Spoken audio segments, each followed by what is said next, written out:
Me preocupa lo siguiente. Primero, pues una ley secundaria no puede ir en contra de lo que dice la Constitución. O sea, el problema de la reforma al Poder Judicial es que en sí misma es dañina.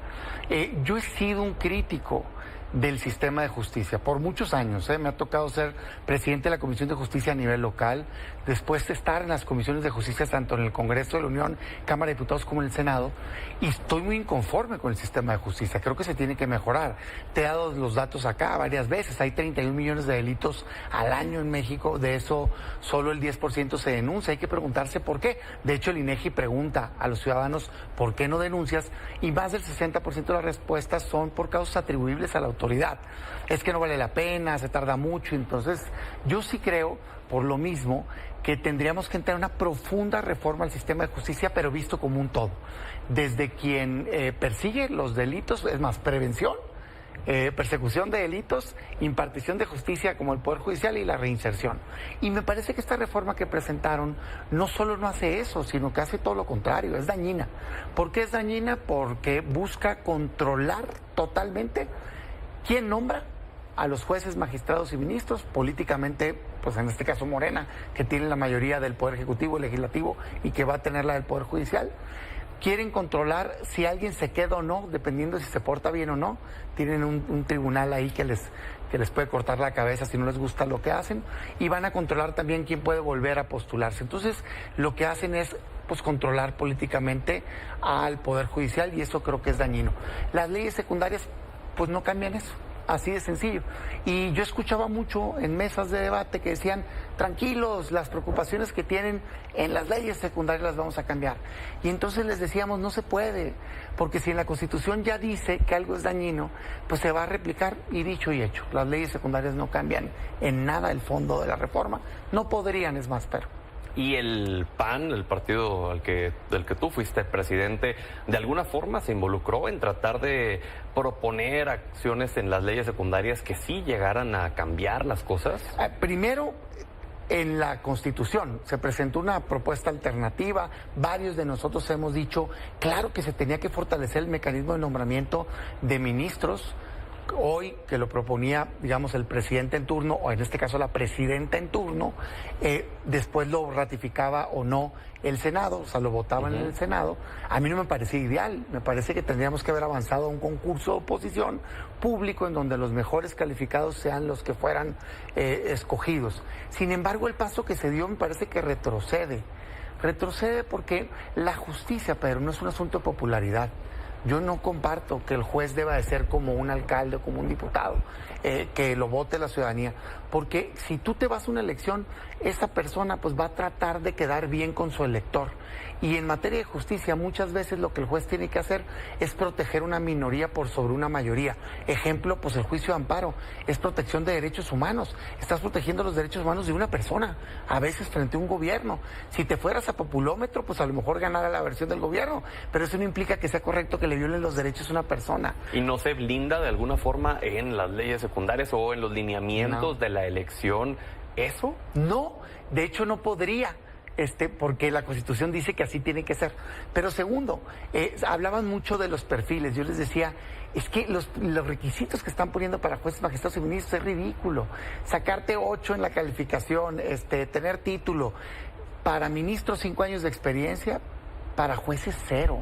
O sea, increíble. Entonces no hay un filtro previo. Y decían, no, es que el comité va a ser electo muy bien. ¿Cómo va a ser electo bien un comité si lo decide la mayoría que tiene, en este caso Morena, en el Legislativo, o la presidenta de la República? La verdad, las cosas es que la reforma está mal enfocada. Y va a ser un desastre además, en términos logísticos. Hay alrededor de 4,000 candidatos, se va a elegir a la mitad, pon tú 2,000, imagínate, un montón de papeletas. La verdad es que es inoperante. Yo quisiera ver una reforma al sistema de justicia, quisiera juicios más rápidos, justicia más barata para los mexicanos y justicia de mayor calidad, más accesible. Nada de eso se logra con esta reforma del Poder Judicial. Pero que se anunció, ¿no?, en los 100 puntos de la doctora Sheinbaum, que sí iba a ir por el tema de las fiscalías posteriormente. Entonces ya de esa forma se podrían complementar bien, ¿no? Se podría complementar, vamos a ver esa reforma, pero esta es dañina. O sea, esta no mejora al Poder Judicial, y sino no hay que la como perjudica, pues. Una posibilidad de decir, bueno, pues a lo mejor y un cambio trae cosas buenas y pudiera llegar a beneficiar? Yo soy muy pro cambio. De hecho, no soy defensor del status quo del Poder Judicial. Creo que tiene que mejorar, pero la mejora es para tener perfiles mejores, más capacitados, más profesionales. Esta reforma, lo que veo es que el único objetivo es dominar políticamente los nombramientos y el mantenimiento de los jueces y magistrados en el país, y eso no me parece positivo. Le escucho mucho a la presidenta y a sus, digamos, defensores de su visión decir que ella pudo haberlo hecho con el sistema actual, que le tocaba proponer y que en todo caso pudo haber propuesto perfiles afines para ministros y ministras. La verdad es que eso pues es un engaño, porque solo podía proponer paulatinamente unos cuantos ministros y ministras de la Corte, y a cambio se está quedando con toda la Corte, con todos los magistrados y con todos los jueces del país. Más de 1,600 jueces y magistrados que van a politizar el sistema de justicia. Y hoy, desgraciadamente, eso está derivando en una crisis constitucional, porque la Corte está revisando si hay o no una violación constitucional en el tema, y un Poder Ejecutivo y Legislativo están diciendo: no me importa lo que digas, yo no te voy a hacer caso. Pero que en eso se supone que tienen igualdad de peso, digamos, el Ejecutivo, Legislativo, el Judicial, y que la Corte no podría enmendarle la plana al Legislativo porque sería ponerse por arriba del Legislativo. No, porque el trabajo del Poder Judicial precisamente es revisar que los actos se apeguen a la Constitución. Es lo único que está haciendo.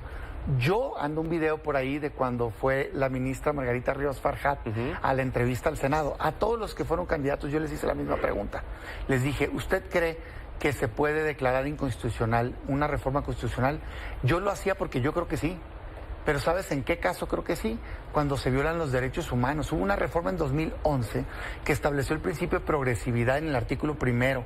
Ese principio establece que todas las reformas tienen que ser para ampliar derechos, no para limitar derechos. Cada vez están ampliando más, por ejemplo, el catálogo de delitos de prisión preventiva oficiosa, que te restringe derechos y te manda a la cárcel sin que te hayan probado culpable. Eso me parece inconstitucional, aunque esté en la Constitución. Sino, ¿qué sentido tiene que existe una protección en el artículo 1? Bueno, imagínate entonces que mañana, si se sigue esta lógica que no se puede revisar la Constitución, aprueben la tortura. No vamos a querer que un órgano lo pueda revisar. Me vas a decir: eso no va a pasar. Pues quién sabe, una mayoría. O que hagamos una monarquía, de repente hay reyes en México. No sería correcto que un tribunal deba de revisarlo. A mí me parece que vale la pena abrir ese debate.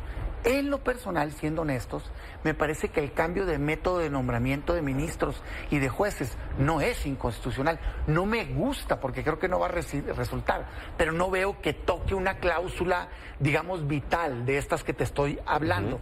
Pero sí creo que puede debatirse o analizarse si le viola los derechos a los jueces y magistrados que fueron electos, designados bajo el sistema actual, porque fueron legalmente designados, tienen derechos adquiridos. En todo caso, pudiera aplicar para el futuro y no así para los jueces y magistrados que están hoy en funciones. Fíjate qué interesante. Entonces, claro que la Corte debe analizar el tema, por supuesto, y cualquier tema.